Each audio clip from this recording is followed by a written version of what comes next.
Hey, bonsoir tout le monde. Je viens de me rendre compte que je parlais toute seule, donc je vais recommencer les explications par rapport au panneau de contrôle.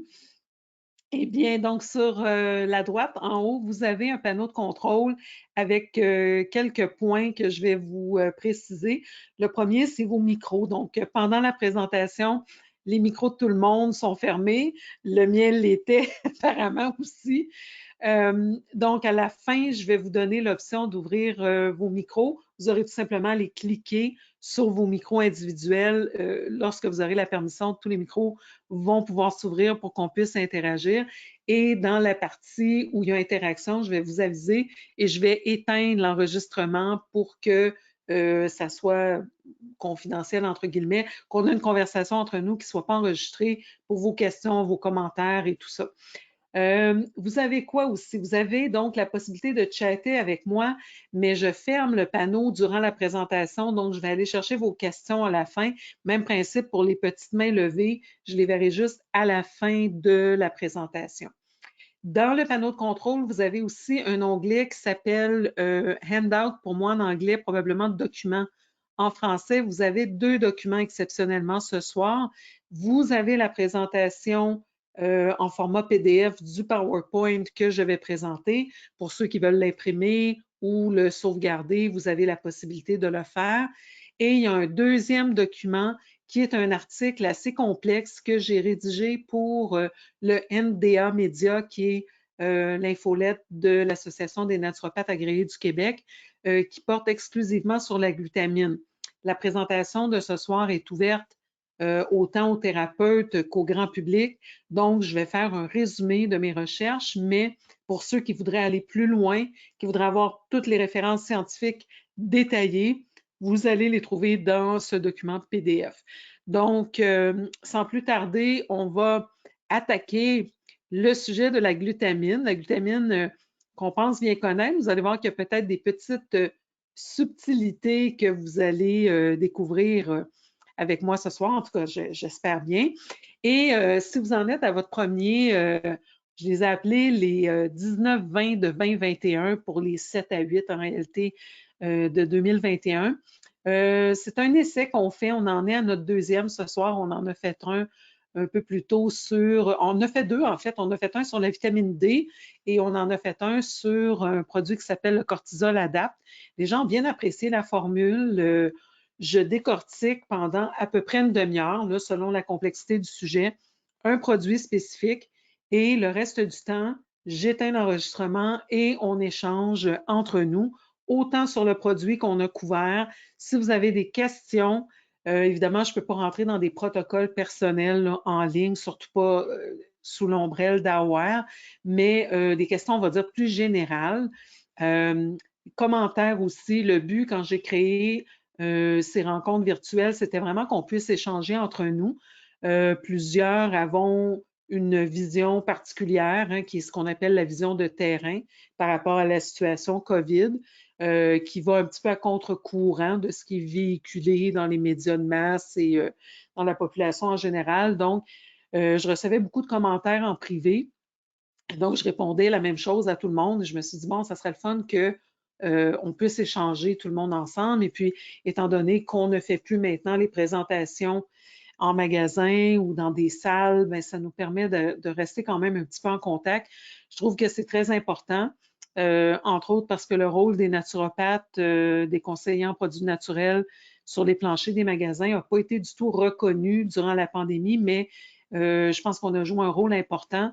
On était des ressources facilement disponibles pour les gens. Donc, plusieurs personnes se sont tournées vers nous, autant sur les planchers. Moi, j'ai reçu énormément de communications, là, que ce soit par Facebook, par courriel, moins par téléphone parce que je ne suis pas très disponible par téléphone, mais beaucoup de gens se confient à moi aussi parce que j'ai pris position publiquement sur ce que je pensais de la situation COVID. Donc, voilà, c'est un espace vraiment pour échanger entre nous. Euh, Tirez-en avantage parce que, comme je disais, c'est un espace où on continue d'apprendre, mais aussi où on peut se permettre d'échanger sans devoir être dans la défensive, puis en tout cas tout ce qui vient avec ça. Donc voilà, on y va, on attaque la glutamine parce que quand même pas mal de sujets, là, comme je disais, c'est une thématique qu'on pense bien connaître, mais vous allez voir que quand on la fouille un petit peu, il y a beaucoup de choses sur la glutamine. Alors évidemment, comme à toutes les présentations, je dois vous faire le petit dégagement de responsabilité. Le contenu de la formation n'a pas été évalué par la Direction des produits de santé naturelle et sans ordonnance du Canada. Les suppléments ne sont pas destinés à diagnostiquer, traiter, guérir, atténuer ou prévenir une maladie quelconque. Seules les allégations nutritionnelles figurant sur l'étiquette de chaque supplément ou sur le site web de la DPSN pour les produits homologués au moyen de numéros de produits naturels sont autorisées. Donc, c'est vraiment des fins éducatives, ce qu'on fait ce soir. Et le document est la propriété intellectuelle de moi-même et d'AWARE. Donc, c'est pour votre usage personnel. Voilà, on passe à la suivante. Pour ceux qui en sont leur première, j'ai vu passer des noms que je ne reconnaissais pas. Je suis Chantal-Anne Dumas, je suis naturopathe agréée en pratique clinique depuis 1998, donc 22 ans presque. Je suis aussi conseillère médicale pour la compagnie AOR depuis bientôt 10 ans. Au mois de mars, ça va faire 10 ans déjà que j'occupe cette fonction. Et à ce titre, je prépare du contenu de formation comme celle de ce soir, du contenu de nos différents outils chez AWARE, que ce soit le blog, on a un magazine qui s'appelle Advance Magazine, aussi pour les fiches produits, formulation de produits, bref, tout le côté scientifique des produits AWARE, c'est mon volet, c'est mon dada. Je réponds aussi à des questions de votre part, de la part des thérapeutes, pas du public en général, mais de la part des thérapeutes. Et on a une deuxième personne au Québec qui est Sophie Desharnais. Sophie qui est en ligne avec nous ce soir. Je lui laisserai dire un petit mot à la fin. Sophie, qui est la représentante donc d'AWARE au Québec. Alors, pour tout ce qui est ouverture de compte, l'aspect, disons, financier, économique d'AWARE, retour de produits, ces choses-là, c'est tout avec Sophie. Et tout l'aspect scientifique, c'est avec moi. Donc, à part être naturopathe, je suis homéopathe, je fais beaucoup de médias, je fais un paquet de choses en réalité. Ce que vous devez savoir, c'est que c'est ça, on a beaucoup de ressources et chez AWARE et sur mon site web. Donc, chantalannedumas.com. Je suis en train, le site web est relativement nouveau, là, donc tout n'est pas encore complètement à point, mais par exemple, les documents comme ceux de ce soir seront disponibles sur mon site web. Il y a un calendrier sur mon site web pour connaître tous les événements à venir. On en a 4 juste au mois de février. Également, je suis la fondatrice, présidente de l'Académie internationale de santé globale. Même chose, Académie internationale de santé, non, juste pour le site web, pardon, académie-de-santé-globale.com. À l'Académie, on offre des formations conjointes naturopathie, homéopathie, aromathérapie. Alors, je vous invite à aller voir nos programmes, à aller voir ce qu'on offre. Ce samedi, donc déjà après-demain, on en est au module 5 qui porte sur la santé du système nerveux. Donc, moi, je fais tout l'aspect anatomie, physiologie, pathologie, les produits naturels impliqués pour le système nerveux. Ensuite, on a Maurice Nicole, qui est aussi naturopathe agréé, mais un spécialiste des huiles essentielles, qui nous parle d'aromathérapie pour le système nerveux, et Jean Lacombe, qui nous parle de produits homéopathiques. Donc, c'est vraiment pour vous fournir énormément d'outils. Vous pouvez prendre des cours à la carte et vous pouvez également vous inscrire à la certification de conseiller en produits de santé naturelle. On a une deuxième cohorte qui va en être, qui vient de compléter le premier module. Tous les cours sont enregistrés. Donc, si vous n'êtes pas disponible les samedis, vous les écoutez par la suite à votre convenance. Donc, très pratique. Les gens adorent nos formations jusqu'à maintenant. C'est une nouvelle école, mais allez jeter un coup d'œil, ne serait-ce que pour toutes les formations, les webinaires gratuits qu'on offre et toutes les ressources. Donc, c'est ça pour les ressources. Il y a également mon émission de radio qui est archivée sur mixcloud.com qui s'appelle Au féminin avec une centaine de sujets archivés. Donc, de l'information, on en a plein. C'est vraiment à vous là, d'aller voir qu'est-ce qui vous intéresse plus spécifiquement. Donc, on va parler de glutamine. C'est sûr qu'on touche un mot sur les maladies digestives parce que la glutamine, dans ses premières années, je dirais, était surtout connue par les adeptes de gym. C'était un supplément utilisé presque exclusivement par les sportifs, entre autres dans la construction de leur masse musculaire. Mais éventuellement, on a découvert le rôle de la glutamine en tant que nourriture ou carburant pour les entérocytes, qui sont les petites cellules qui tapissent notre tube digestif. Donc, c'est devenu un supplément beaucoup utilisé par les naturopathes, par les gens de l'industrie des produits naturels. Et maintenant, je dirais que c'est surtout la raison pour laquelle on consomme ou on connaît la glutamine. Donc, les maladies digestives, évidemment, nous, on en voit plein en naturopathie, mais c'est extrêmement fréquent. Je ne sais pas s'il y a un hasard que le Canada soit dans les pays où on a le plus de syndromes inflammatoires de l'intestin, maladie de Crohn, maladie cœliaque, etc., et qu'on est un important pays producteur de blé, hein, corrélation avec le gluten. On va en reparler aussi plus loin du gluten, mais donc beaucoup de problèmes digestifs au Canada, beaucoup d'utilisation de laxatifs. On est dans les champions au monde encore là. Et dans les statistiques, on dit que plus de 20 millions de Canadiens souffrent de troubles digestifs chaque année. Vous savez que les médicaments antiacides ou inhibiteurs de pompe à protons, hein, qui bloquent la production d'acidité chlorhydrique, sont extrêmement répandus aussi. Et ça fait partie de la problématique des maladies digestives parce que bien que ça gère le symptôme de l'excès d'acide, c'est en réalité un facteur étiologique donc qui va causer la maladie. Alors, bon, dans les maladies digestives, là, c'est une grande catégorie. On rentre là-dedans, constipation, diarrhée, les intolérances, les calculs biliaires, les brûlements d'estomac, le reflux et donc les maladies inflammatoires de l'intestin. Évidemment, on ne peut pas compter juste sur la glutamine ni juste sur les probiotiques quand on est touché par les maladies inflammatoires de l'intestin. Il faut adresser la question de l'alimentation. L'alimentation, écoutez, le régime, là, celui qui est cité le plus souvent dans les études cliniques, c'est le fameux régime méditerranéen. Qu'on parle de maladies cardiovasculaires, qu'on parle de longévité dans les zones bleues, etc., c'est toujours le régime méditerranéen qui revient. Pourquoi? Parce qu'il contient une abondance de fruits et de légumes riches en antioxydants, phytonutriments, en fibres également. Les recommandations quotidiennes en fibres sont autour de 30 grammes de fibres par jour et dans les études, on voit que les Canadiens consomment à peine la moitié, on consomme 14 grammes de fibres par jour parce que notre alimentation est très dénaturée et quand on a une alimentation moderne, eh bien, le taux de fibres, malheureusement, chute beaucoup. Donc, dans cette diète méditerranéenne, on a beaucoup de fibres. On a également des fruits de mer, du poisson avec des bons oméga 3. Alors, c'est une diète qui est quand même très, très, très santé. Et puis ensuite, on l'adapte. Hein, si on veut être céto, si on veut être végétarien, il y a moyen de le faire à l'intérieur de la diète méditerranéenne. Très important d'éliminer les allergènes. Le blé, pour moi, est le facteur le plus important de troubles digestifs. Le blé et les autres céréales qui contiennent le gluten, mais c'est vraiment le blé qu'on retrouve à toutes les sauces, dans tout, dans la sauce soya, dans les épices. Il y en a vraiment partout.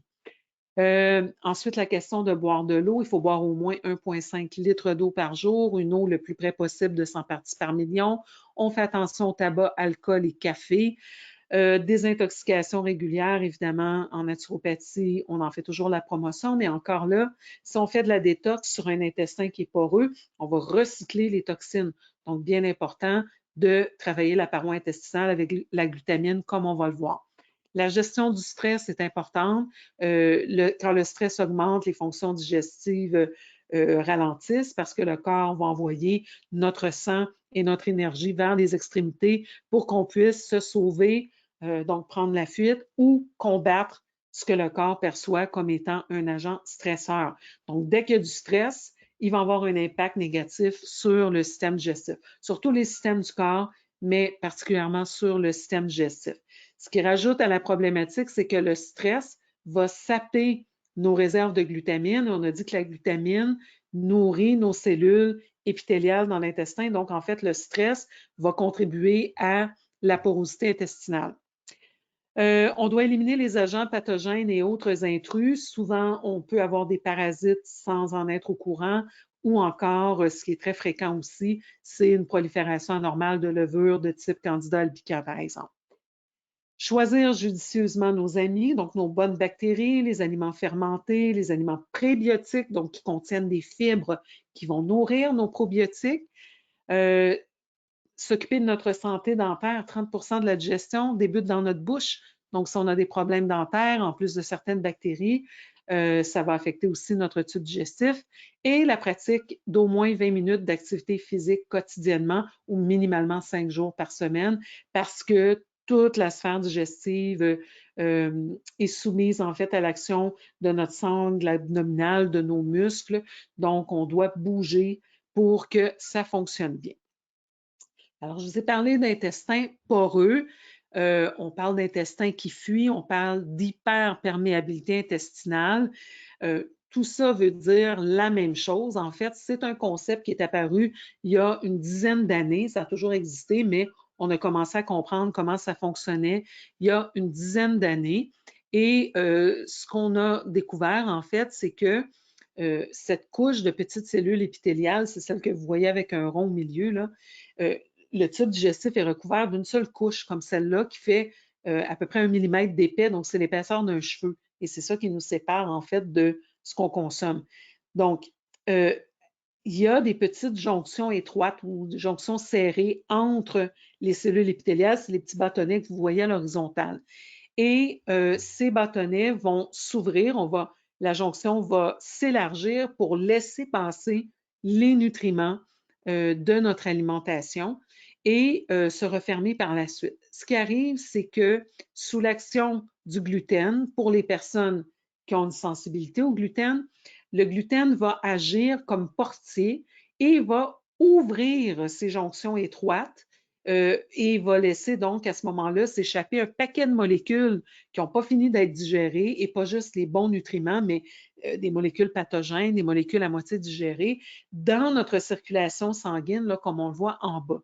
Et ces molécules non digérées dans la circulation sanguine vont déclencher des réactions immunitaires. Quand le système immunitaire voit un morceau de protéine mal digéré, bien, ça ressemble à un parasite pour lui. Donc, il va activer tout le système de défense immunitaire. À la longue, ça peut évoluer vers des maladies auto-immunes, ça crée de l'inflammation, ça crée un paquet de problèmes dans notre corps. Donc, c'est bien important qu'il y ait une certaine étanchéité au niveau de notre paroi intestinale.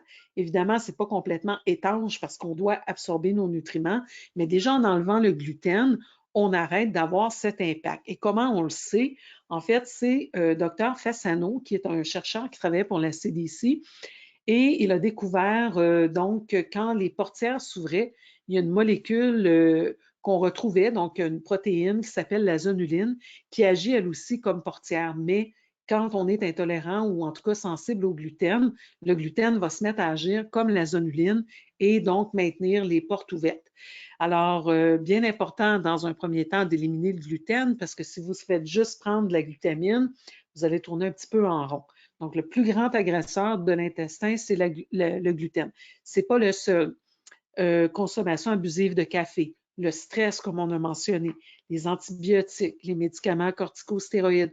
Bref, il y en a plusieurs qui peuvent avoir cet impact au niveau de notre intestin.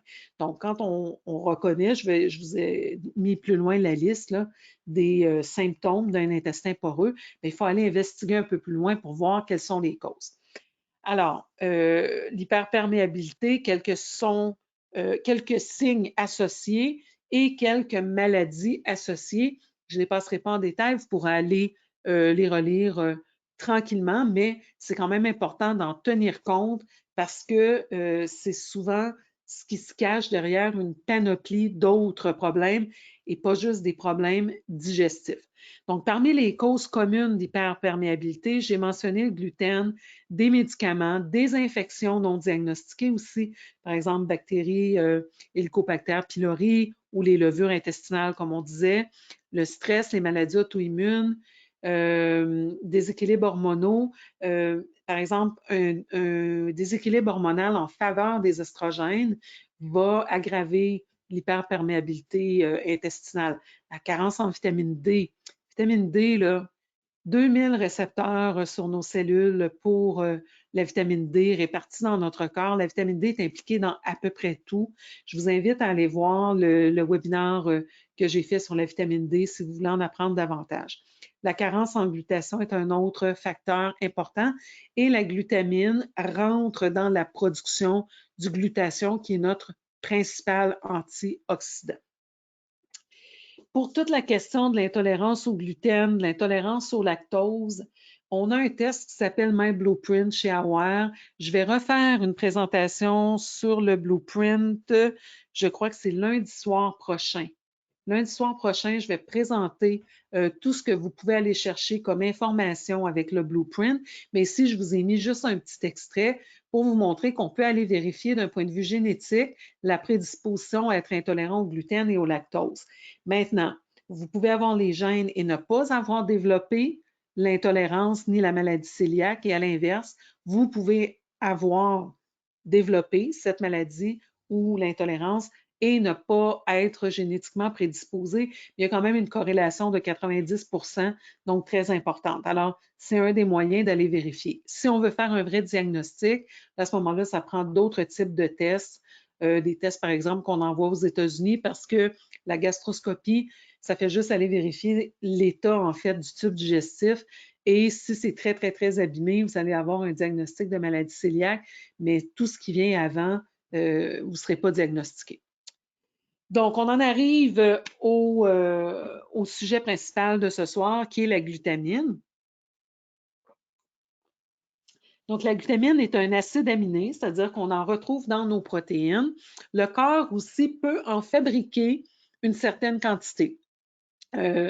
On dit que c'est un acide aminé essentiel dans le sens où on en a besoin en cas de stress et de maladie, mais il est conditionnellement essentiel, c'est-à-dire qu'on peut en donner dans ces cas-là un apport extérieur, mais le corps est capable d'en recycler une petite partie. Et donc, normalement, avec ce qu'on trouve dans nos protéines, on en a assez. Évidemment, si on consomme suffisamment de protéines, qu'on n'a pas de stress, qu'on n'a pas de maladie, etc., ce qui, comme on le sait, n'est pas un cas très répandu. Ça va aider à guérir la muqueuse intestinale. En fait, 40 % de la glutamine qu'on consomme s'en va directement pour servir de nourriture de carburant à nos entérocytes. La glutamine est essentielle pour le renforcement musculaire. Ça fait partie de la masse musculaire. Elle aide à préserver le pH aussi. Ça, c'est un autre point super intéressant qu'on va voir. On l'a chez Aware sous forme de poudre ou de capsule. Moi, je la recommande toujours en poudre. J'en parle même pas des capsules parce que des vraies doses thérapeutiques commencent à 10 grammes par jour. Donc, avec les capsules, il faut en ouvrir un paquet, ça revient beaucoup plus cher. C'est vraiment plus pratique de le prendre en poudre. C'est pratiquement neutre comme goût. Vous le rajoutez dans votre smoothie, dans un peu de jus, dans un peu d'eau. Donc, c'est très, très facile à intégrer dans votre routine et ça revient beaucoup plus économique quand on le prend en poudre de cette façon-là.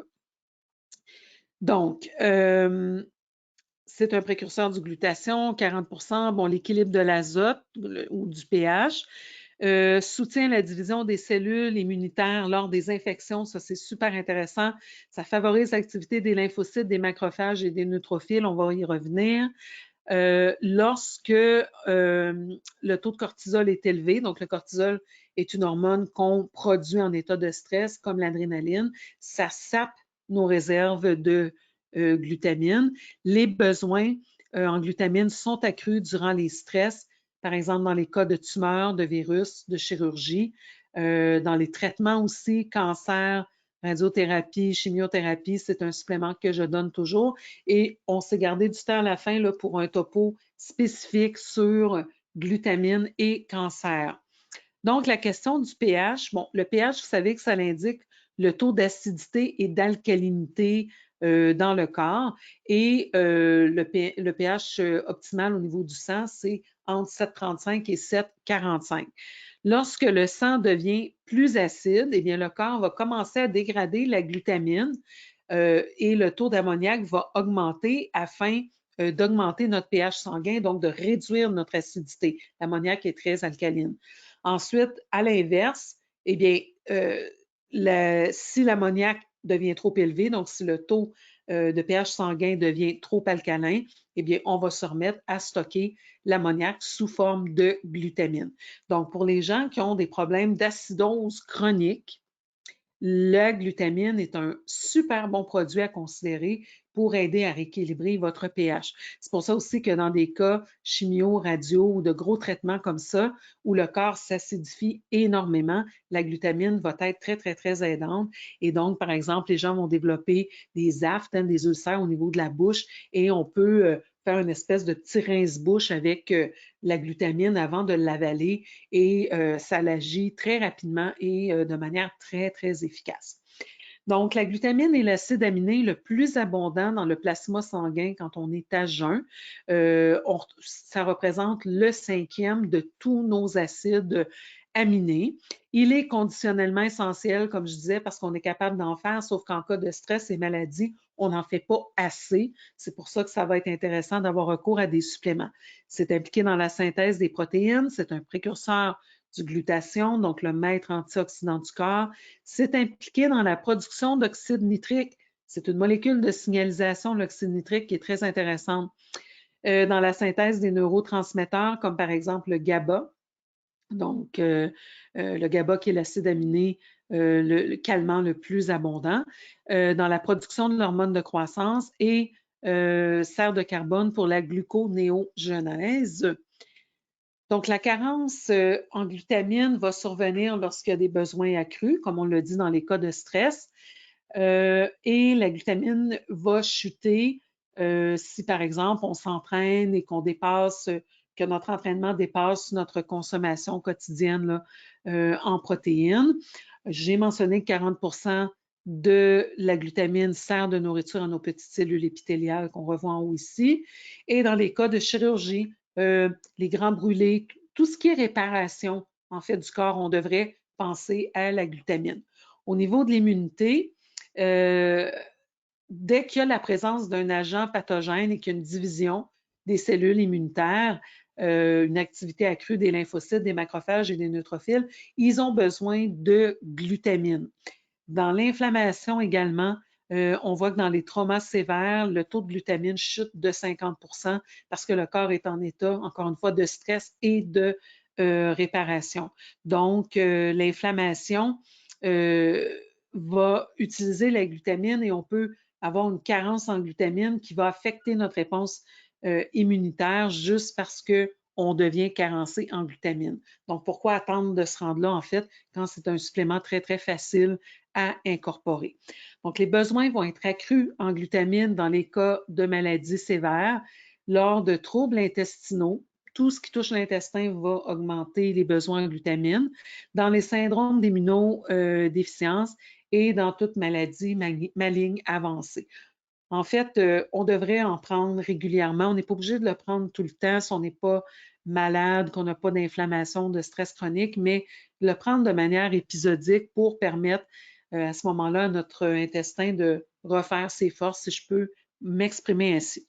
Donc, je vais prendre un autre, je sais que j'avais dit une demi-heure, je vais prendre un autre 5 à 7 minutes pour parler de la controverse entourant le cancer.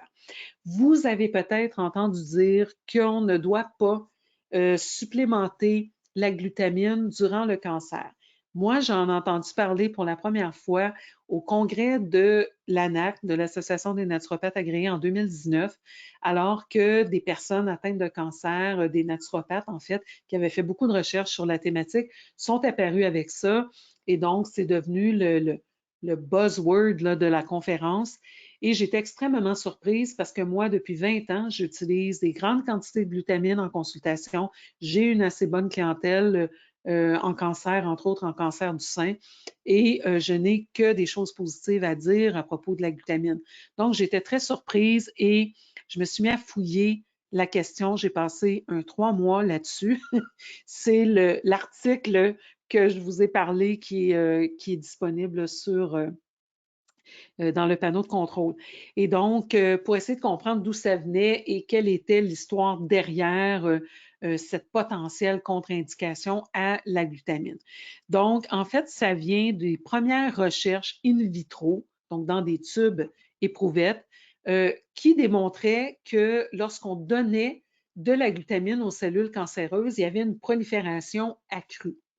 Et donc, ça fait partie de ce qu'on a appelé la théorie métabolique du cancer, qui a été largement popularisée par le docteur Thomas Seyfried, qui a donc publié ce bouquin en 2012, Cancer as a Metabolic Disease. Donc, lui a repris les travaux de Dr. Warburg, que je vais vous mentionner tout de suite après, et il a dit, bon, il faut absolument, dans le cas du cancer, le cancer, ce n'est pas un problème de radicaux libres et d'ADN comme on le croit. Le problème n'est pas à l'intérieur du noyau, mais il est à l'extérieur du noyau, dans la cellule. Et ce qu'on doit faire, c'est limiter l'apport en glucose et en glutamine, qui tous les deux servent de nourriture aux cellules cancéreuses. Donc, effectivement, quand on regardait dans l'éprouvettes, c'est ce qui survenait. Maintenant, est-ce qu'on peut extrapoler les résultats d'éprouvettes à la vraie vie aux patients cancéreux? C'est les recherches que je me suis tapées pendant 3 mois. Donc, cette histoire de cancer en tant que maladie métabolique a été reprise aussi par le docteur Russell Blaylock dans la série The Truth About Cancer, si vous avez vu cette série, qui est par ailleurs très intéressante. Et c'est pas faux que le cancer est une maladie métabolique. C'est ce que les naturopathes ont toujours dit. On a toujours parlé de terrain. Mais maintenant, vous comprenez que de là à essayer de restreindre toute consommation de glucose et toute consommation de glutamine, ça voudrait dire enlever complètement tous les glucides de l'alimentation, parce que ultimement, tous les glucides deviennent du glucose, et enlever toutes les protéines, parce que les protéines contiennent de la glutamine. C'est pas réaliste, c'est pas soutenable. Donc, c'est là où je me disais, il doit y avoir quelque chose qui ne marche pas dans cette théorie-là. Alors, je vais vous expliquer ça très brièvement parce que, comme je l'ai dit, ceux qui veulent aller plus loin, d'abord, vous avez le document et vous avez mon article là, qui va très loin dans toute la question du cancer. Mais donc, ce qu'on voit, c'est que normalement, des cellules consomment en priorité le glucose. Quand elles n'ont plus de glucose, elles peuvent s'adapter pour consommer des acides gras et ensuite des protéines si elles sont mal prises. Ce ne sont pas des bonnes sources de carburant pour la cellule, mais la cellule peut s'adapter. La cellule cancéreuse s'adapte encore plus.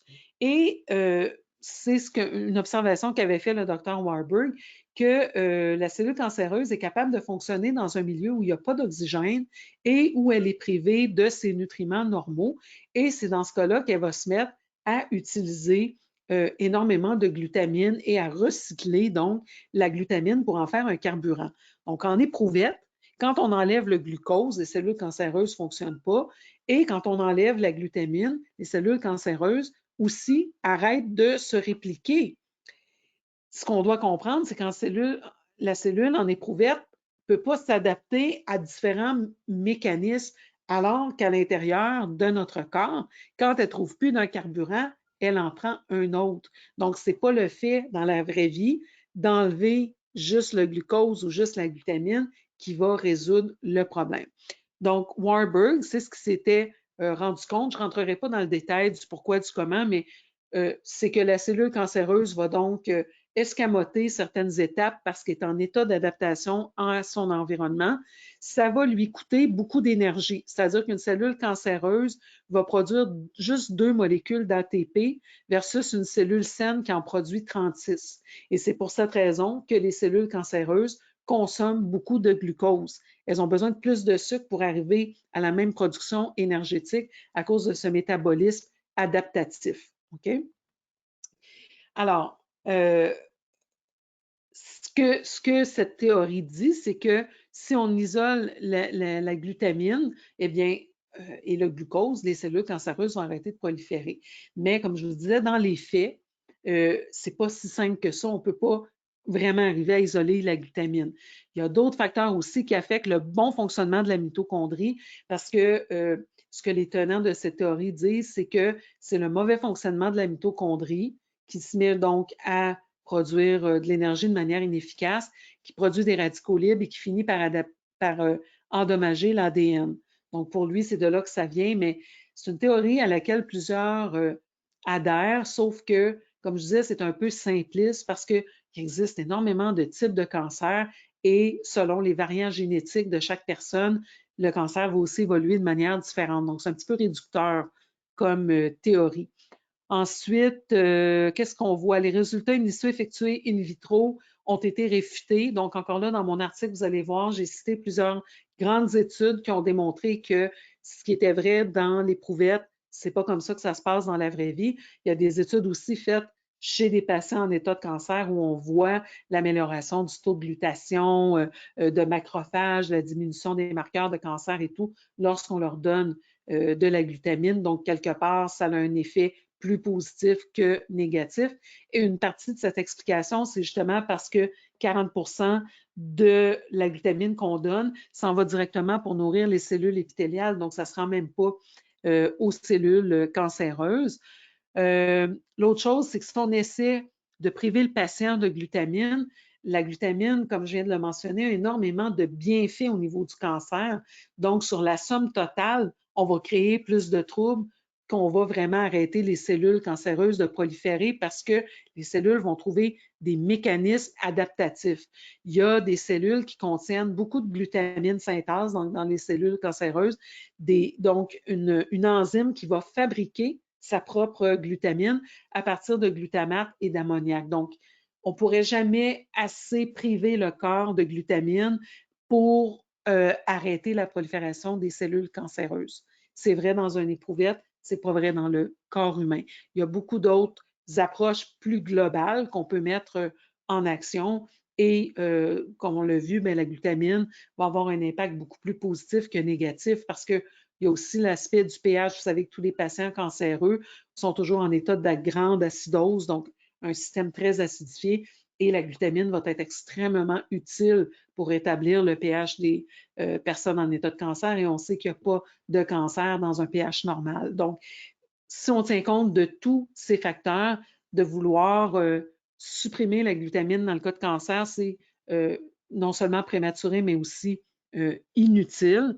Et donc, ma conclusion, c'est on doit non seulement ne pas l'éliminer, mais on devrait incorporer la glutamine dans les cas de cancer, que les gens prennent des traitements conventionnels ou pas.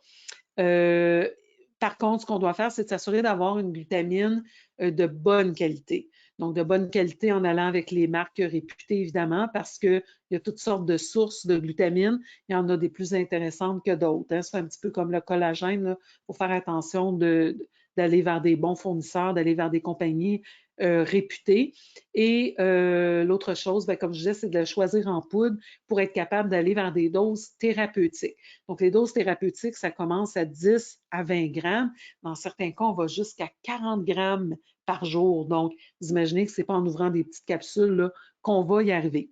Je vous ai mis mon article, une photo de l'article. Comme je l'ai dit, il est dans le panneau de contrôle et il sera disponible sur mon site web à partir de demain également. En passant à mon site web, allez vous abonner à mon infolette. Comme ça, vous allez recevoir une fois par mois toutes les activités d'AOR du mois, mais aussi mes autres activités. Donc, vous allez tout simplement sur mon site web, chantalanduma.com. En bas, vous avez vous abonner à l'infolette. Vous allez recevoir aussi un petit dépliant que j'ai concocté sur la pharmacie naturelle d'urgence pour vous remercier de vous être inscrit. Et puis, vous ne serez pas bombardé, là, c'est une fois par mois. Donc, chez AOR, la poudre de glutamine qu'on a contient 5 grammes de glutamine par cuillère à café. Donc, c'est un gros format, évidemment. Il y a 90 portions à l'intérieur, donc un petit peu cher à l'achat, mais quand vous considérez que vous allez faire du ménage quand même avec ça, si dans l'alimentation, selon la quantité là, de grammes de protéines consommées, ben, vous modulez le besoin d'en prendre. Mais je vous dirais, là, dans mon expérience clinique, étant donné qu'on mange encore là juste la moitié des protéines qu'on devrait manger dans une journée, aller vers un 10 grammes, c'est pas mal une dose moyenne dès qu'il y a un peu de stress, dès qu'il y a un peu d'inflammation. Donc, l'équivalent de 2 cuillères à thé. vous pouvez les prendre en même temps. Idéalement, ça serait de les prendre au repas, de les prendre en doses séparées ou avec un smoothie le matin.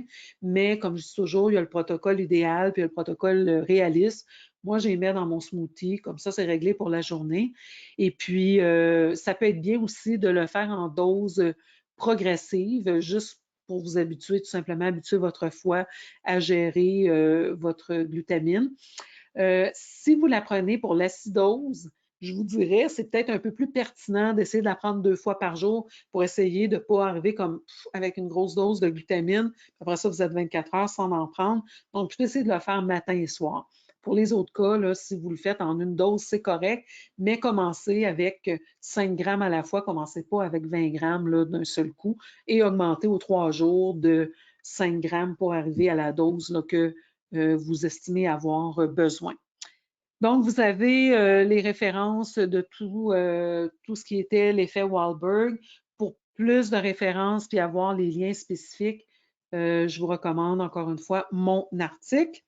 Donc, ça conclut la présentation. J'ai fait ça quand même, c'est un sujet un petit peu plus long, là, donc je dirais un petit peu plus que la demi-heure. On est encore 28 personnes. Je suis très contente. Je vais ouvrir maintenant les micros. Laissez-moi voir si j'ai des questions.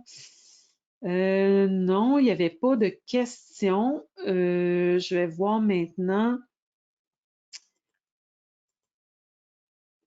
Là, j'ouvre les micros un à un de tout le monde, mais comme je le disais, vous devez aller vous-même ouvrir vos micros. Je suis rendue à Gabrielle. Gina, j'arrive. Gina, fait. Joël, juste faire attention, par exemple, quand votre micro est allumé, ce qu'il n'y ait pas de bruit de fond, parce que c'est un petit peu dérangeant. Georges, je suis rendue à toi. Vous l'avez volé au moment où vous avez déplacé les animaux.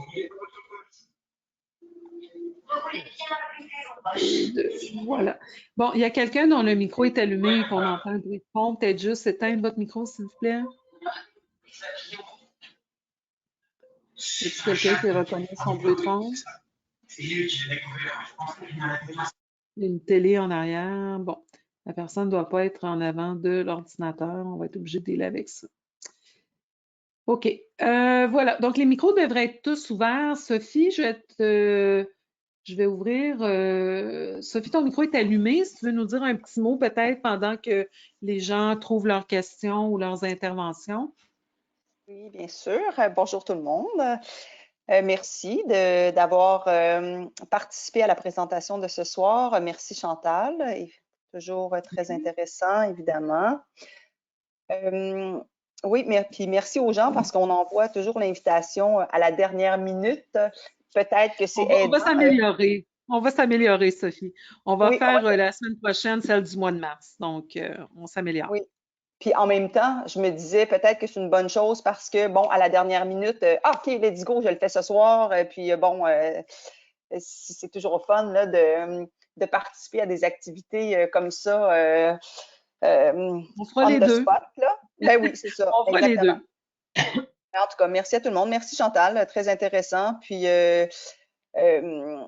en fait, j'ai une question. Je me disais, coudonc, la glutamine, c'est-tu aussi important que vitamine B, aussi important que le magnésium, aussi important que les protéines? Évidemment, ça en fait partie, mais on a comme l'impression que peut-être qu'on l'a oublié un peu, puis on devrait plus souvent s'en préoccuper et en prendre en supplément. C'est une très bonne intervention, Sophie. Tu te rappelles que moi, je dis toujours que avec supplément de complexe B, notre fameux Advance B complexe, nos protéines, on résout 80% des problèmes 80% du temps. Donc, c'est vraiment la base pour moi. Bon, évidemment, le magnésium est super important, la vitamine D est super importante, les probiotiques sont super importants, mais souvent, je vais déjà commencer avec nos protéines, donc de petit lait. La protéine de petit lait a l'avantage aussi de supporter la production de glutation, de supporter le système immunitaire parce qu'on rajoute de la lactoferrine à l'intérieur. Donc, moi, j'aime bien débuter par ça. mais c'est sûr que dans le supplément de petit lait, il y a tout l'ensemble des acides aminés et une moins grande concentration de glutamine.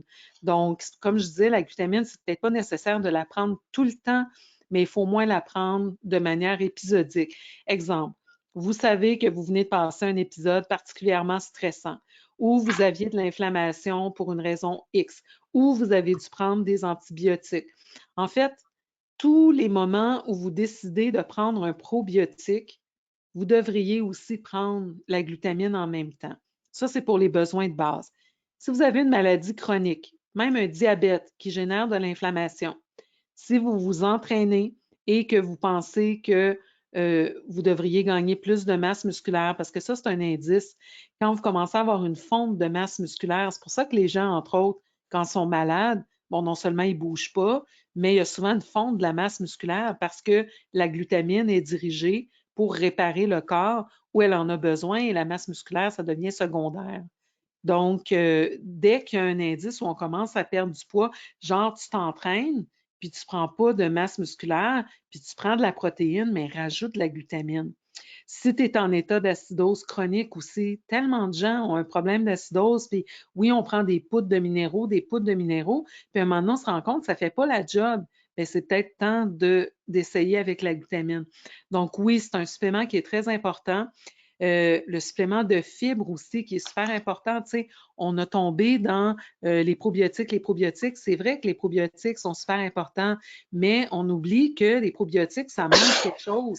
Et le quelque chose, c'est des fibres. Hein? Donc, les probiotiques vont consommer les fibres, produire des acides gras à chaîne courte qui vont avoir un impact également sur tout notre environnement gastro-intestinal. Donc, c'est des suppléments de base. Et comme je dis souvent, tu sais, il y a plein de suppléments intéressants là, sur le marché, des mélanges de champignons, par exemple, mais le corps n'est jamais carencé en champignons. Le corps est carencé en glutamine, le corps est carencé en magnésium, en complexe B, en vitamine D. Donc, ça, c'est nos suppléments de base. C'est des suppléments qu'on doit toujours supplémenter en première instance parce que le corps va aller les utiliser où il en a besoin. Vous avez vu là, tout ce que la glutamine peut faire, puis c'est un survol qu'on a fait, je pourrais en parler une journée de temps. Donc, la glutamine va être utilisée par le corps de la façon dont le corps en a besoin. C'est vrai pour le magnésium, c'est vrai pour la vitamine D, c'est vrai pour le complexe B. Donc, quand on travaille avec des substances de base comme ça, on va dans une vraie vision holistique, on va dans une vraie vision naturopathique qui est de dire, je n'essaie pas d'interférer avec les processus du corps, je fais juste donner au corps les matières premières dont il a besoin pour performer adéquatement. Donc, absolument, très bonne intervention. Oui, on a oublié l'importance de la glutamine, peut-être parce qu'on pense juste c'est juste pour l'intestin poreux, mais non, la glutamine a beaucoup de rôles importants à jouer dans le corps. Oui, puis aussi, merci pour l'explication concernant la controverse là, par rapport au cancer. Ouais, ben, je suis contente d'en parler parce que, en fait, j'avais publié mon article, mais je pense que ça devient technique. C'est un article de plusieurs pages, ça devient très technique et pas grand monde était. Bon, moi, je suis un petit peu particulière dans ce genre de truc-là. Donc, moi, évidemment, j'ai passé 3 mois là-dessus, mais je pense que la plupart des gens ne passent pas 3 heures, peut-être pas 3 minutes. Donc, je pense que d'avoir l'opportunité de faire une explication comme ça, un petit peu abrégée, ça permet de savoir que, bon, oui, on a peut-être entendu parler de ça et on se prive peut-être d'un des suppléments les plus importants dans un protocole de cancer pour une mauvaise interprétation d'un résultat d'études in vitro, en fait. Oui, c'est ça, parce que finalement, on se rend compte que la carence, ça serait un plus grand problème que la présence. Donc, la glutamine a un aspect Exactement. beaucoup plus positif que Exactement. Et c'est que de se priver de cet acide aminé-là, c'est illusoire parce qu'il faudrait se priver de toute protéine ou à peu près. Et de toute façon, même si on y arrivait, dans la vraie vie, in vivo, le corps va trouver d'autres façons de répliquer la cellule cancéreuse, qui est une cellule extrêmement adaptable. Donc, c'est ça qui est problématique avec la cellule cancéreuse.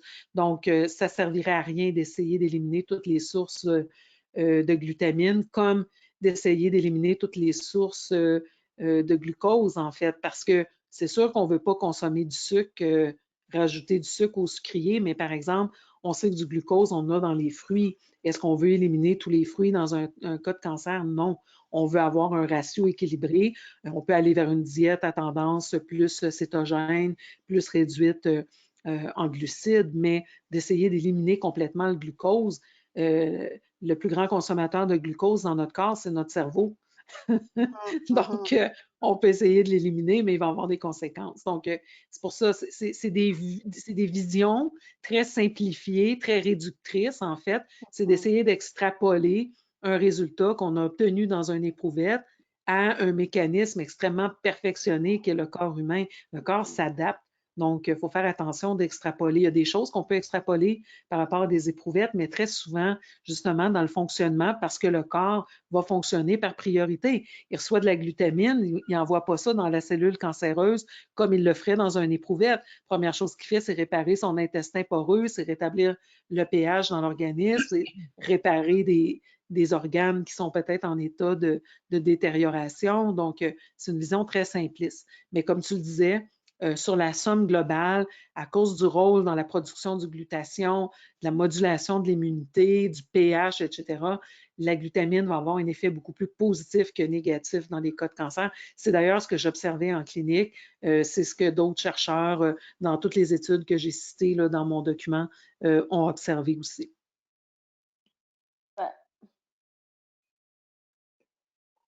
Bon, alors, est-ce qu'on a d'autres questions? Laissez-moi voir. Oui, je vois des petits points d'interrogation, des petites mains levées. Donc, je vais commencer par les points d'interrogation. Bonsoir. Est-il possible de nous faire parvenir un exemplaire de votre produit, vous croyez? Merci et belle soirée. Yes. Sophie, je ne sais pas. Tu peux me donner le nom? Oui, Anaïs Fournier. OK. Donc, Anaïs, j'imagine que ton micro est ouvert. C'est quel. Vous êtes un magasin ou? Anaïs, est-ce que vous êtes en ligne? Self-muted, votre micro est éteint. Juste, de mon côté, il est allumé. Il faudrait juste appuyer sur le micro si vous voulez répondre à Sophie. Ben, Sophie, sinon, je t'enverrai les adresses. Oui. Oui. Écoutez, c'est sûr que c'est un produit qui se détaille entre 40 et 50 dollars. Si vous avez un compte à OR, il y a peut-être moyen de résoudre quelque chose avec Sophie, mais on n'a pas de. Si on avait un petit échantillon qu'on pourrait donner à tous les participants, ça serait génial, mais malheureusement, ce n'est pas le cas. C'est ça que je voulais dire, dans le fond, merci de la réponse. Parce que je la passe. Oui, c'est ça. Oui, non, ça serait vraiment génial pour ce genre de produits-là qui ont un goût, tout ça, qu'on ait des petits. On a quelques échantillons chez AOR, mais vraiment pas. En fait, ce qu'on se fait dire souvent, c'est que la question de la manipulation de ça, l'empaquetage et tout, fait que ça coûte presque aussi cher de faire un petit format que de faire un grand produit. Donc, on n'a pas beaucoup. Pour les femmes enceintes, ça convient d'en prendre. Des fois, ça nous donne un coup de main pour les vendre aussi, le fait des essayer, évidemment, parce qu'on est sur le terrain, on est en première ligne. Fait qu'on est quand même les ambassadeurs de votre marque aussi. Là. Moi, vous prêchez converti parce que Sophie et moi, ça fait 10 ans dans mon cas, plus longtemps dans le cas de Sophie, qu'on explique ça à la compagnie. Ouais, mais tu sais, il y a peut-être moyen, là, justement, Sophie, de vérifier avec Sophie pour tout ce qui est, comme je disais, l'aspect commercial, peut-être justement d'en avoir un pot dans le magasin parce que, encore là, quand vous comparez la qualité du produit, là, je ne veux pas nommer d'autres marques, mais quand vous allez voir le produit d'Aware, la finesse de cette poudre de glutamine versus d'autres produits, même juste en brassant le pot versus d'autres pots, vous allez entendre la différence de bruit. Donc, au niveau de la biodisponibilité, évidemment, plus un produit est fin, plus il va être absorbé. Donc, il y a des questions de qualité dans les échelles de prix et ça, c'est quand on le laissait justement qu'on est quand même de voir à suivre. Oui, bien, merci. Merci. Mais envoyez-moi un courriel, Anaïs. OK, parfait. Merci. Donc, pour les femmes enceintes, ça convient d'en prendre, oui, sans problème. Vous allez voir que tous les produits, c'est toujours mentionné, pas recommandé pour les femmes enceintes. C'est des recommandations de Santé Canada. C'est que on ne fait pas pour des raisons d'éthique d'études cliniques chez les femmes enceintes. Puis après ça, il faut y aller avec la logique, là, même si c'est écrit sur le pot, ne pas donner. Tu sais, c'est un acide aminé qu'on trouve dans les protéines. Donc, il n'y a aucun problème d'en donner pour les femmes enceintes. Même, ça serait une bonne idée parce que ça va favoriser l'absorption des nutriments au niveau de l'intestin. Donc, ça serait une bonne affaire. Ensuite, question de Rachel. Faut-il faire des fenêtres thérapeutiques avec cet acide aminé? Non, pas du tout. C'est comme si on disait, est-ce qu'on doit arrêter de prendre des protéines de temps en temps? Aucun besoin de faire des fenêtres thérapeutiques. C'est plus une question de budget, je vous dirais. Si vous dites, bon, j'en prends pendant une couple de mois, parce que vraiment, si vous prenez un 10 grammes par jour, vous allez faire un bon bout là, avec un pot. C'est juste une question d'étaler le budget. C'est pour ça qu'on dit, ben, quand vous allez prendre un probiotique ou quand vous faites de la détox, là, ça serait vraiment important de le prendre si vous voulez arrêter le reste du temps et que vous ne souffrez pas d'inflammation chronique, d'acidose chronique, de stress chronique. Vous pouvez arrêter, mais ce n'est pas nécessaire de le faire. Est-ce que 10 grammes, attendez, est-ce que 10 grammes de glutamine égale 10 grammes de protéines? Non. Donc, il faut prendre en compte la quantité de protéines quotidiennes, éviter de consommer un surplus de protéines. Il y a beaucoup de gens qui parlent, là, surtout dans la communauté végétarienne, végane, de cette question d'excès de protéines. Moi, ça fait 22 ans que je fais des bilans alimentaires de patients en naturopathie et je dois vous dire que je cherche encore la personne qui est en excès de protéines. Par contre, 90% des gens sont en carence de protéines parce que les recommandations, là, c'est entre 0,75 puis 1,25 grammes de protéines par kilo de poids corporel. Et donc, si on pense une personne avec un poids moyen de, mettons, 75 kilos, on est à 75 grammes, grosso modo, de protéines. Ce que je vois tout le temps en pratique, c'est entre 30 et 45 grammes. Donc, on consomme à peu près la moitié des protéines qu'on est supposé de consommer. Fait qu'on est très loin d'être en excès de protéines. Mais par contre, je dirais que si quelqu'un consomme mettons, 60 grammes de protéines par jour, qui n'a pas besoin particulier, là, on n'a pas de raison de penser qu'il y a un trouble intestinal, de l'inflammation, du stress chronique. Peut-être que 10 grammes, ce n'est pas nécessaire. Peut-être que juste un supplément d'un peu de protéines ou un petit 5 grammes ici et là, ça peut être suffisant. Donc, évidemment, il faut tenir compte des différents scénarios. C'est sûr que 10 grammes, pour moi, c'est quand on veut comme réparer un intestin poreux. Et là, si on parle de gens qui sont en état de cancer ou des maladies importantes, on peut aller jusqu'à 40 grammes. Mais je dirais que 25 grammes, c'est pas mal mon sweet spot pour un paquet de pathologies. Puis si c'est juste pour faire un entretien parce qu'on fait une cure puis on prend des probiotiques, on peut y aller avec 10 grammes par jour, moyennement. Après ça, vous adaptez selon les cas, évidemment. Donc, dois-je prendre en considération, ça c'est Georges, dois-je prendre en considération la quantité de protéines par rapport à la quantité de glutamine? Eh bien, ça l'a répondu, Georges, à la pregunta. Le supplément de glutamine semble bon pour la majorité. Est-ce qu'il y a des exceptions? Pas vraiment. J'en connais pas. En fait, j'ai travaillé chez des petits-enfants qui avaient pris, parce qu'il y a comme une espèce de mode depuis une couple d'années, les médecins prescrivent du Pentoloc, médicament antiacide pour les reflux acides chez les enfants au lieu de détoxifier le foie avec des petites plantes douces, donner du complexe B. Non, on donne un médicament antiacide qui bloque l'absorption des protéines, l'absorption des minéraux et l'absorption des acides gras. Je suis un bébé, extraordinaire. Mais c'est nous les charlatans. Donc, j'ai donné régulièrement de la glutamine au bébé sans aucun problème. Pour un enfant, je vais commencer avec dépendamment du poids du bébé, là, mais je vais commencer avec une pointe de cuillère à rajouter dans les biberons tout simplement. Et puis, on peut augmenter un petit peu sans aucun problème. C'est un acide aminé, fait qu'il n'y a pas de contre-indication, il n'y a pas d'interaction non plus au niveau des médicaments. Donc, c'est quelque chose de très, très sécuritaire. J'ai, je pense, fait le tour des questions qui étaient écrites. Non, attendez. Oh non, je n'ai d'autres. Cool. Hey, vous êtes interactifs ce soir, c'est cool. Le supplément de glutamine semble bon pour la majorité. Bon, celui-là, je l'avais lu, pardon. Doit-on commencer par L-glutamine avant les probiotiques ou ensemble si le budget le permet? Oui, ensemble si le budget le permet. C'est sûr que si on a un intestin extrêmement poreux, on tire moins un bénéfice de nos probiotiques. Donc, une autre bonne raison pour prendre les deux ensemble.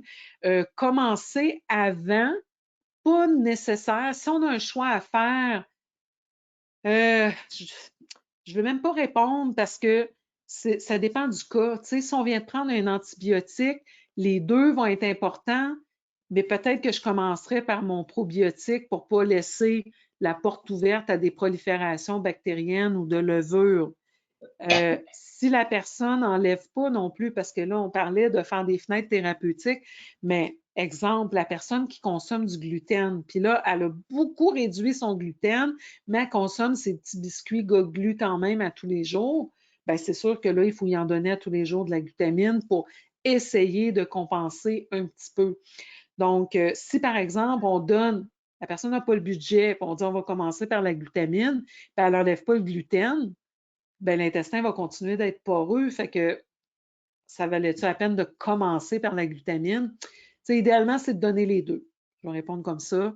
Et puis après ça, ben, vous évaluez, est-ce que la question de la porosité semble plus importante que la question des probiotiques? S'il n'y a pas de budget, ce qu'on peut faire aussi, donc donner la glutamine, même si on n'en donne pas des méga quantités, puis donner des aliments probiotiques. Il y a d'autres moyens d'aller chercher les probiotiques. Évidemment, ça ne fera pas la job si vous avez pris 2 semaines d'antibiotiques. Là, ça ne sera pas avec du kombucha puis des petits trucs que vous allez refaire votre flore intestinale. Mais disons qu'on est en entretien ou juste pour faire une cure puis qu'on doit faire un choix, ça serait une option à considérer. Si par contre la personne prenait le Advanced Way d'Aware, puis qu'elle prenait le probiotique, ça pourrait compenser. Mais si on veut spécifiquement aller chercher la glutamine, bien là, il faut y aller de cette façon-là.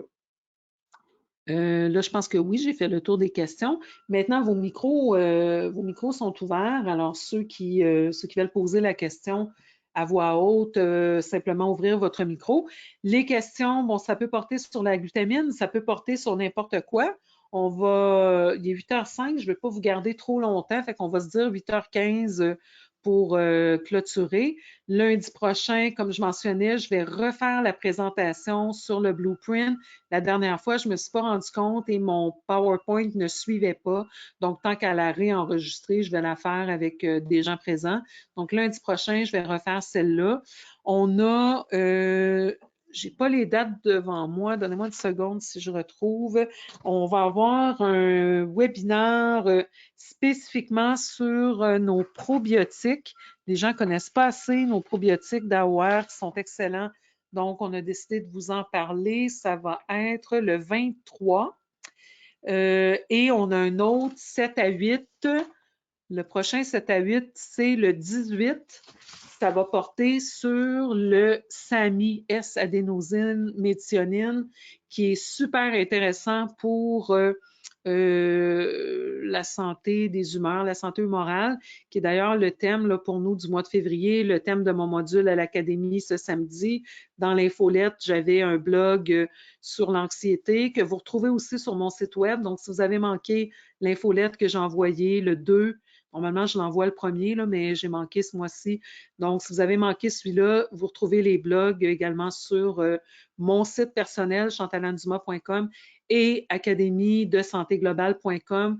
Il y a là mes blogs, ceux de Jean Lacombe et ceux de Maurice Nicole. Donc, vous avez beaucoup, beaucoup de ressources.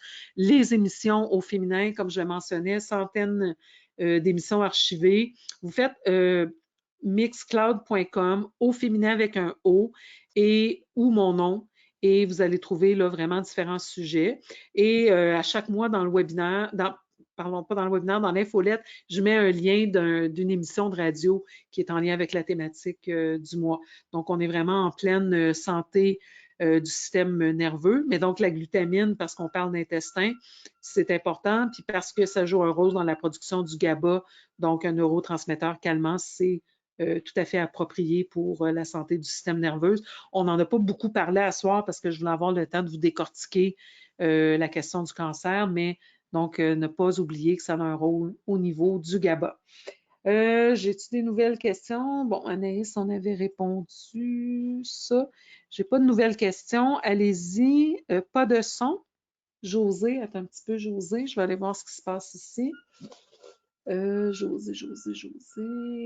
Moi, j'en aurais une question, si tu m'entends.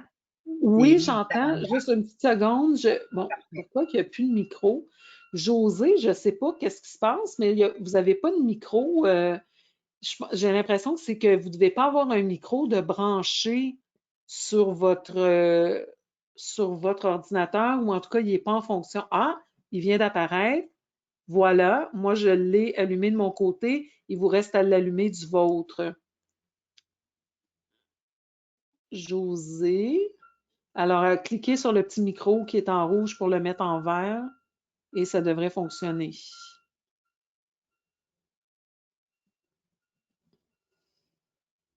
Bon, José, de mon côté, c'est allumé. Quand vous serez prête, sinon, il y avait quelqu'un d'autre qui avait commencé à poser une question. Moi, j'avais une petite question. Bonjour, est-ce que vous m'entendez? Parce qu'il y avait il y avait une autre madame que j'ai interrompue pour arriver à José. Oui, c'est moi, Lise Savaria. Ah, bonjour Lise, comment ça va? Oui, ça va bien. Ce que je retiens, c'est que finalement, la glutamine semble être assez adaptogène, ne poserait pas vraiment de problèmes ou d'effets secondaires adverses, puis elle peut se donner vraiment du nourrisson aux vieillards. Là. Exactement. Ça peut être un bon passe-partout. Pardon? C'est un bon passe-partout pour quelqu'un qui a des problèmes un petit peu idiopathiques ici et là. Oui, absolument. Évidemment, toujours avec nos suppléments de base, comme on a mentionné, complexe B, magnésium, vitamine D.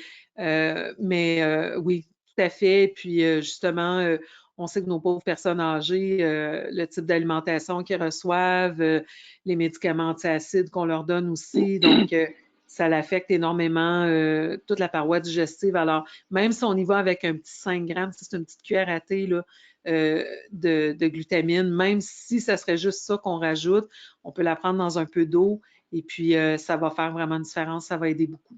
Donc, la deuxième partie de ma question, c'était, je reçois, moi, en boutique, des gens de plus en plus jeunes qui consomment des IPP, là.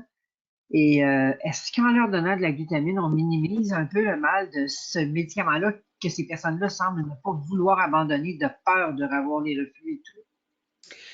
On minimise un peu dans le sens que au niveau de la paroi digestive, malheureusement, c'est que tout ce qui n'est pas absorbé à cause du médicament, on ne le remplace pas. Il faut vraiment, vraiment débarquer de ces médicaments-là. Je ne sais pas si toi, tu les prends en consultation, sinon réfère, parce qu'il faut enlever absolument. Sinon, il va se passer des choses importantes. Là. Il y a une étude de McGill qui avait été faite au niveau des personnes adultes et on voyait que dès qu'il y avait la prise de ces médicaments-là, il y avait une incidence plus élevée d'ostéopénie, d'ostéoporose. Alors, imaginez si on bloque les minéraux chez les personnes adultes, imaginez les petits bonhommes, les petites bonnes femmes en pleine croissance. Le cerveau a un poids sèche de 70% d'acides gras. On bloque l'absorption des acides gras avec ces médicaments-là. C'est horrible. Il faut absolument enlever ça. Je comprends qu'un bébé qui pleure parce qu'il y a du reflux, c'est pas le fun, mais d'abord, on le fait vérifier en ostéopathie parce qu'il y a toutes sortes de choses qui se passent au moment de la naissance. Donc, on le fait vérifier en ostéopathie pour s'assurer qu'il n'y a pas un problème mécanique. Ensuite, on donne du complexe B, on ouvre la gélule, on en met une demi-gélule dans peu importe ce que le bébé prend, dans un petit peu d'eau au besoin. On peut même le mettre sur le mamelon, là, on s'arrange pour le faire prendre. Donc, on donne un petit peu de vitamine B. On peut donner un glycéré, si on ne veut pas donner une teinture mère à base d'alcool, un glycéré, un petit peu de chardon-marie, des plantes douces qui vont aider. Souvent, c'est un résidu hormonal ou des toxines de la maman qui font que le petit foie de bébé est engorgé. Donc, comme le foie est engorgé, ben, c'est comme de la tuyauterie. Hein? Quand la tuyau de l'évier est bloquée, ben, ça remonte dans l'évier. Donc, c'est ça. Il ne faut pas... alors, il faut arrêter de donner des médicaments aussi tragiques que... Moi, je déteste sérieusement ces médicaments-là. Je dis souvent aux gens, je peux travailler autour de la chimio puis de la radio, je suis capable de travailler autour des IPP puis des antiacides parce que ça l'empêche d'absorber toutes les substances dont j'ai besoin. C'est horrible. Ben, un gros merci. C'est un petit peu les questions que j'avais pour toi ce soir. Merci beaucoup. Ça fait plaisir. Josée, finalement, ton micro est allumé. Oui. Oui. Bonsoir. Bonsoir. Merci. Non, c'est parce que je me demandais par rapport, c'est moi qui ai posé la question entre le choix de les probiotiques et puis la glutamine, mais je me disais, si quelqu'un prend le Advanced Whey avec probiotiques, à ce moment-là, parce que Advanced Whey, c'est un beau produit, est-ce que ça devient à ce moment-là une formule gagnante? Moi, c'est comme la base de tout, là. Okay. Souvent, je vais donner, en fait, j'ai oublié de mentionner tantôt, j'ai parlé du Advanced Whey Complexe B, mais c'est soit j'y vais avec le Complexe B ou notre multivitamine qui est le OrthoCore pour toute la panoplie d'antioxydants qu'on retrouve dedans. Mais oui, ça pour moi, comme je dis toujours, c'est 80% des problèmes chez 80% des gens parce qu'à ce moment-là, justement, le corps va utiliser tous les acides aminés du whey de la façon la plus appropriée. Le problème, c'est que si on a un besoin accru spécifique en glutamine parce qu'il y a justement un processus de réparation active, on vient d'avoir une chirurgie, on prend de la chimio, de la radio, bon, s'il y a des facteurs comme ça se peut qu'il n'y ait pas assez de glutamine dans le whey pour suppléer à ce besoin. Ça serait déjà mieux que pas du tout, mais s'il y a un besoin spécifique, il va peut-être falloir rajouter quand même la glutamine. Et ça arrive, hein, comme moi, je le prends tout le temps, le whey assez régulièrement parce que je remplace aussi des repas par ça. Et donc, souvent, je vais rajouter la glutamine dans mon supplément de whey parce que si je suis en période où je sais que j'en ai plus besoin, comme dernièrement, je suis dans une phase d'inflammation pour toutes sortes de raisons que je ne vous expliquerai pas ce soir, mais donc, j'ai recommencé à rajouter de la glutamine. Je ne la prends pas tout le temps, mais si je sais, par exemple, que j'ai des dérapages de gluten, hein, des fois, on est en vacances ou on va chez des gens, puis on ne mange pas comme on devrait manger. Si je sais que j'ai de l'inflammation, des choses comme ça, je vais rajouter ma glutamine. Donc, je ne la prends pas tout le temps. Je prends tout le temps le whey, par contre, mais de temps en temps, je rajoute par-dessus la glutamine. Mais oui, c'est un très bon mélange. Puis surtout avec la question de la lactoferrine, ça aussi, j'en ai parlé beaucoup de la lactoferrine. Mais c'est un supplément qui est particulièrement intéressant dans cette période de COVID là, parce qu'au niveau de l'immunité, c'est vraiment génial. Ouais. Donc oui, c'est un bon mix. Après ça, il y avait la petite madame que j'ai coupée pour revenir à la première madame qui avait parlé. Oui, bonsoir. Bonsoir. Je crois que c'était moi. Oui.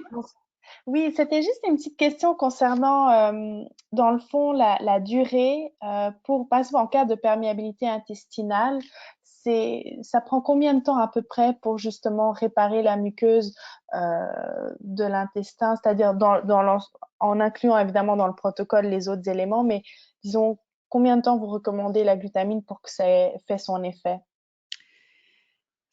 Les combien de temps, c'est toujours les questions à 100 pièces auxquelles on ne peut pas répondre. Là. J'accordais une entrevue aujourd'hui à Vista Magazine, puis la dame est rentrée là-dedans. C'est toujours compliqué parce que, bon, par exemple, un intestin poreux en tant que tel, disons que la personne a une alimentation parfaite, les cellules épithéliales de l'intestin se renouvellent aux 7 jours. Donc, ça veut dire que c'est très rapide réparer un intestin en tant que tel. En comparaison, les globules rouges, les érythrocytes sanguins, sont renouvelés aux 3 mois, 90 jours. Donc, imaginez, c'est parce que c'est des cellules qui travaillent très, très fort, qui consomment beaucoup, justement, de glutamine et donc le turnover est très rapide. Ça veut dire que si on enlève l'agression, techniquement, puis qu'on donne la glutamine, à l'intérieur d'une semaine, on règle le problème. L'ennui, c'est que, est-ce qu'on a vraiment enlevé l'agresseur? C'est là où le bas blesse, comprenez-vous? Parce que les gens continuent à consommer du gluten, parce que les gens consomment beaucoup de café, parce que les gens continuent d'être stressés.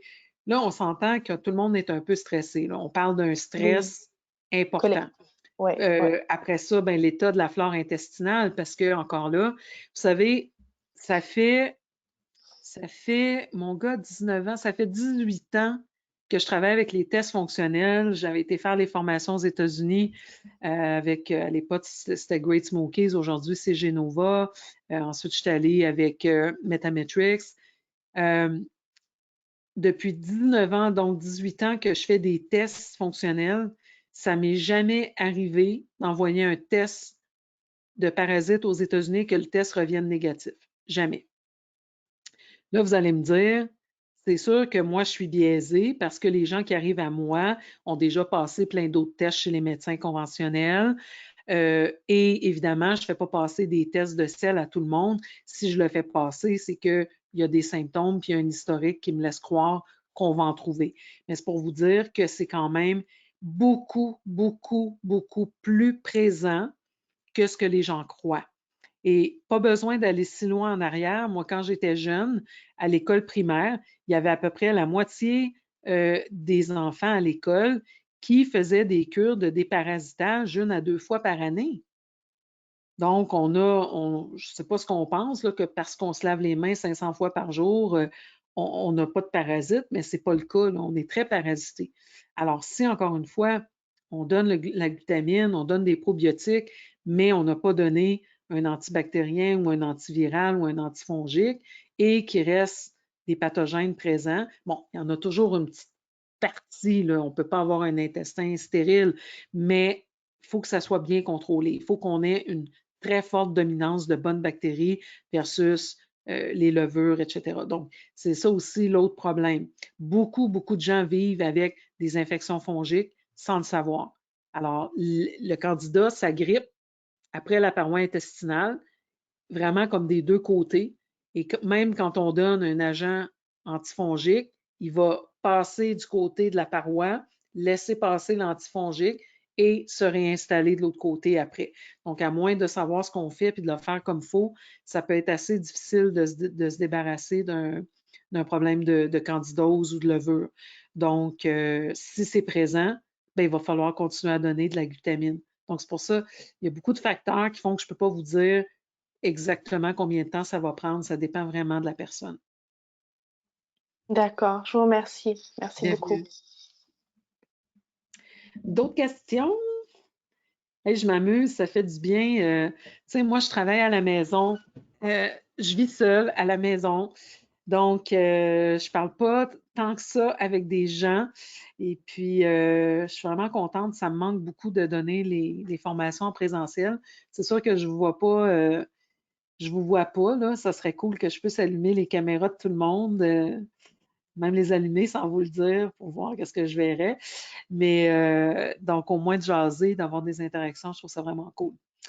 Donc, les questions, ça peut être sur autre chose, hein? C'est pas obligé d'être sur la glutamine, c'est pas obligé d'être une question, ça peut être un commentaire aussi sur qu'est-ce qui se passe en ce moment, êtes-vous sur les planchers de magasins, comment vous vivez la situation. Je sais que quand les vaccins sont arrivés, là, j'ai eu plein de gens qui m'ont écrit, plein de conseillers qui me disaient, bon, qu'est-ce que je réponds aux gens? Là, ils veulent savoir qu'est-ce qu'on peut prendre pour minimiser l'impact du vaccin, blablabla.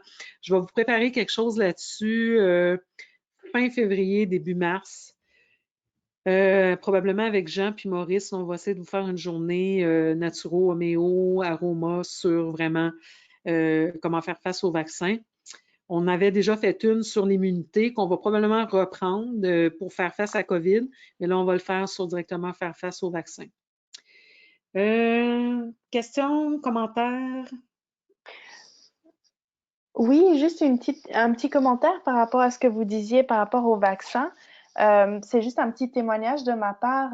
Ma mère, en fait, elle a pris le vaccin il y a une semaine, même je dirais, disons, une dizaine de jours. Et elle a depuis des douleurs inflammatoires très fortes et ça la réveille la nuit. Des anciennes douleurs qu'elle avait eues. Elle avait eu un accident de ski à l'époque, il y a une dizaine d'années, puis elle s'était fait mal à la hanche. Puis là, ça a comme réveillé certaines douleurs. Puis là, toute la question était comme, est-ce qu'elle prend, par exemple, du curcuma, du gingembre, le boswellia, toutes ces anti-inflammatoires. Et puis là, elle se dit, si je prends ça, est-ce que ça va justement minimiser l'effet du vaccin? Parce que dans le fond, l'inflammation, c'est la réaction naturelle du corps, de l'immunité. Ça veut dire que l'immunité travaille. Et donc, elle souffre et elle veut pas nécessairement prendre ces produits-là. Parce qu'elle a peur que le vaccin soit moins efficace, en C'est réalité? ça, ouais, c'est ça. Dans le fond, elle a peur que Non, ça mais c'est interfère pas... avec le travail naturel de l'immunité. Ouais, non, c'est pas... Je vais pas aller trop loin ce soir parce que, comme je disais, on va en faire une journée pleine, Oui, là. oui, oui, Mais non, il n'y a pas de souci parce que d'abord, les substances naturelles agissent toujours de manière intelligente. Et oui. donc, le fait d'avoir un processus inflammatoire comme ça qui est enclenché, à un moment donné, c'est l'inflammation qui nourrit l'inflammation. Donc, déjà, de pouvoir moduler ça, ça ne va pas vraiment si c'est que le vaccin fonctionne, là, parce que j'ai beaucoup d'interrogations là-dessus, mais Mhm, supposant qu'il fonctionne et qu'on a développé les lymphocytes T mémoire, les lymphocytes T mémoire, une fois qu'ils sont exposés, ils ont la mémoire. Donc, ça ne va rien changer qu'on mhm, réduise la douleur et l'inflammation. C'est un peu comme les gens qui prennent du Tylenol après avoir pris le vaccin. Ils mhm, réduisent la douleur, l'inflammation, mais ça n'enlève pas l'efficacité du vaccin. mhm. Donc, par contre, de prendre un curcuma qui fonctionne, hein, et Oui. le curcuma serait pour moi, j'irais avec le curcumin ultra. Ça serait mon premier choix parce que non seulement on va moduler l'inflammation, mais en plus, on va supporter la détoxification hépatique et on va fournir des antioxydants. Donc, ça Mhm, serait mon premier choix. Je ferais aussi un flush à la vitamine C, c'est-à-dire qu'on prend de la vitamine C en dose croissante jusqu'à ce qu'il y ait une selle molle. Pour la majorité des gens, ça survient autour de 5000 mg par jour. Et donc, on réduit ensuite de 500 mg. Donc, si à 5000, vous avez des selles presque en diarrhée, vous diminuez à 4500 et on fait ça jusqu'à temps qu'il y a de l'inflammation présente. C'est mhm. un autre moyen là, de minimiser l'impact négatif du vaccin, mais qui ne nuira pas à l'efficacité si efficacité il y a. Ouais, super. Puis là, dans le fond, par rapport à vos prochaines webinaires, vos prochains webinaires, est-ce que vous allez parler justement de l'aspect homéopathique et les vaccins avec le Covid et tout ça, voir s'il y a comme des... Ben, pas dans les webinaires d'AWARE, parce qu'évidemment, AWARE ne vend pas ni d'homéopathie ni d'aromathérapie. C'est un peu pour ça que j'ai fondé ma propre académie, donc l'Académie de santé globale, parce que là, on fait des webinaires conjoints. Évidemment, quand je fais les webinaires d'AWARE, mes frais sont absorbés par AWARE, mais quand je fais des événements privés, là, on a un coût, mais on essaie de garder nos coûts quand même très raisonnables. Et comme je le mentionnais, ben, quand les gens ne sont pas disponibles la journée qu'on présente, tout est enregistré. On a dans notre équipe un technicien de son professionnel, donc on a vraiment des enregistrements de qualité professionnelle. Et si vous allez sur le site web de l'Académie, là, vous allez trouver des cours en vente, par exemple, le cours COVID qu'on a fait au printemps. Mais là, on est en train de, parce qu'on a mis des cours dans la section réservée aux étudiants, je ne suis pas sûre que tout est disponible dans la section grand public en ce moment, mais ça va l'être dans les prochains jours si ça ne l'est pas. Donc, non, je ne parlerai pas des vaccins comme tels là, Mhm. dans le cadre d'AWARE. Puis, il y a aussi une question de l'égalité parce que Ouais. quand j'engage des propos par rapport à la Oui, c'est vaccination ou délicat, du c'est sûr. traitement, Mhm. Oui, ouais. oui, en ce moment, c'est sûr. On peut pas avoir des allégations ou quoi que ce soit. En ce moment et tout le temps, mais c'est sûr que la Oui. censure est très sévère. Et puis, mon positionnement sur COVID, je suis suivie de près et à la loupe, donc je ne voudrais pas rien avoir là-dedans. Est-ce qu'on Allô? peut éteindre, s'il vous plaît, le micro? Je sais pas c'est qui. Peux-tu te rappeler dans 5 minutes? On entend votre OK, conversation, la bye. madame 5 minutes. OK, donc Merci je vais beaucoup, en prendre tout cas, peut-être merci. un ou deux derniers commentaires. Moi, je n'ai pas de problème, mais je ne veux juste pas que ça s'étire trop longtemps pour pas que ça soit trop long pour les gens. Donc, est-ce qu'il y a un ou deux derniers commentaires?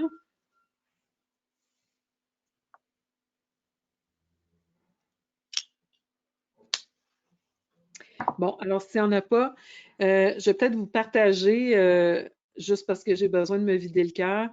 J'ai perdu ma maman lundi matin et ma mère était dans un centre de fin de vie. Elle a été transférée là jeudi dernier, donc ça fait une semaine. Et c'était en Abitibi. Et j'ai voulu y aller le vendredi matin. Et quand j'ai appelé, j'ai su que je ne pouvais pas voir ma mère sans avoir un test PCR qui avait été fait dans les 72 heures précédant ma visite. Donc, évidemment, moi, je m'apprêtais à partir le vendredi. On était vraiment en toute fin. Et puis, donc, au moment de partir, on me dit ça. Et donc, évidemment, c'était pas possible là, d'attendre 2 à 3 jours, même 24 heures, parce que ça m'amenait à ce moment-là. J'avais trouvé quelqu'un pour faire la route avec moi. C'est quand même à 6h30, 7h de Montréal. Et donc, j'ai pas pu voir ma mère en fin de vie dans un centre où tout le monde est en fin de vie. Elle n'était pas dans un hôpital là, où il y avait des petits bébés puis des femmes enceintes. Et dans une chambre seule. Et donc, ça m'a beaucoup dérangée. J'ai fait une vidéo qui a été partagée au moins 2000 fois là, sur l'expérience que j'avais vécue par rapport à ça. Donc, mon objectif, c'était évidemment qu'on essaie de faire changer des choses. Alors, je vais juste vous le partager parce que, bon, évidemment, dans nos âges, dans nos groupes d'âge, je ne suis pas la seule là, à avoir à être dans cette étape de vie où on accompagne nos parents malades ou même mourants. Et je pense que c'est important s'il y a des gens qui sont impliqués dans ces centres-là, des infirmières, peu importe, qu'on essaie de faire bouger des choses, tu sais, parce que c'était complètement illogique et rationnel comme décision. Il y avait de l'équipement protecteur de toute façon, mais ça me rappelle aussi à quel point on est loin, on est déconnecté en ce moment de la réalité dont nous, on parle toujours en naturopathie, tu sais, parce que même les fameux vaccins, si on suppose, d'après les communiqués de presse, parce que là, c'est pas les études, j'ai pas consulté les études encore, mais selon les communiqués de presse, on parle d'une efficacité de 90 et 95 %. Mais ce qu'on oublie, c'est que le système immunitaire est efficace à 99,9 % parce qu'il y a moins de 0,1 % de décès là, réellement associés à COVID.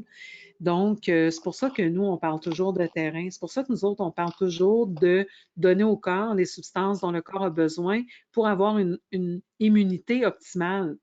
Les études là, abondent maintenant par rapport au rôle de la vitamine D pour prévenir la décompensation de COVID, pour prévenir l'infection de COVID. On parle de rien de ça, on parle rien de notre immunité.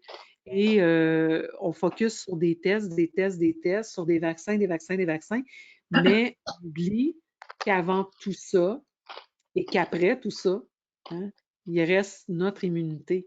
Et donc, si les gens en savaient plus par rapport à l'immunité, peut-être qu'on nagerait moins dans cette espèce d'hystérie collective dans laquelle on nage en ce moment, où il n'y a même pas de place à l'analyse, où il n'y a pas de place au questionnement. Hein. On se fait poser des règles qui ne tiennent pas la route, qui n'ont ni queue ni tête. Et qu'est-ce qu'on fait, tu sais? Jusqu'où ça va aller? Combien de mamans vont mourir toutes seules parce qu'on se fait refuser l'accès parce qu'on n'a pas un test PCR, tu sais? Donc, je voulais juste vous partager ça parce que c'est ça qui m'habite, qui génère en partie l'inflammation dont je souffre depuis quelques jours. Hein? Vous comprenez que le feu en moi est bien allumé. Et donc, on en est là. On en est là. C'est triste, mais c'est ça qui est ça. Donc, je pense qu'on a encore bien du chemin à faire, là, ceux qui se disent des ambassadeurs des approches naturelles et de la santé. Là, on a de la grosse job devant nous parce que, Caroline, on parle de maladie depuis 1 an, puis quand est-ce qu'on parle de santé, tu sais? Quand est-ce qu'on parle d'immunité? C'est hallucinant. Hallucinant. Bon, dernier commentaire.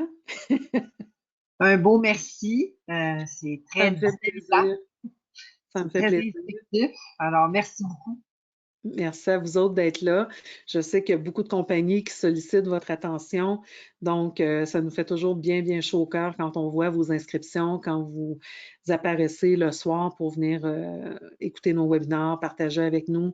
C'était particulièrement plaisant ce soir. Vous avez été interactifs. Je me disais, bon, glutamine, les gens ont l'impression de connaître. Peut-être que ça ne sera pas un gros sujet. Puis finalement, il y a eu plus de questions dans les autres webinaires. Fait que je suis vraiment contente, vraiment contente. Fait que je vais vous dire à la prochaine. Donc, le prochain événement, ça sera le test My Blueprint lundi. Après ça, je vous ai donné les autres dates là, et je les mettrai sur mon calendrier dès demain.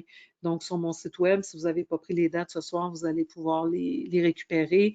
Et à chaque mois, dans l'infolette, je les mets aussi. Là, vous avez manqué celui de février, mais inscrivez-vous pour avoir les prochaines dates. Évidemment, vous pouvez toujours me contacter via le courriel d'AOR. Donc, c'est cduma@aor.ca. Et Sophie, ben, c'est sdarnay@aor.ca aussi.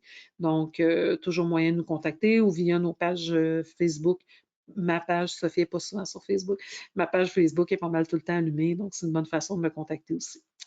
Alors, merci tout le monde. Et puis, pour ceux qui seront là lundi, on se retrouve. Sinon, ben, je vous invite vraiment à assister au webinaire sur les probiotiques parce qu'on a des probiotiques vraiment géniaux, super bien appuyés par la science chez AOR. Les gens ne pensent pas spontanément à AOR quand ils pensent aux probiotiques. Et pourtant, on a vraiment des bons produits.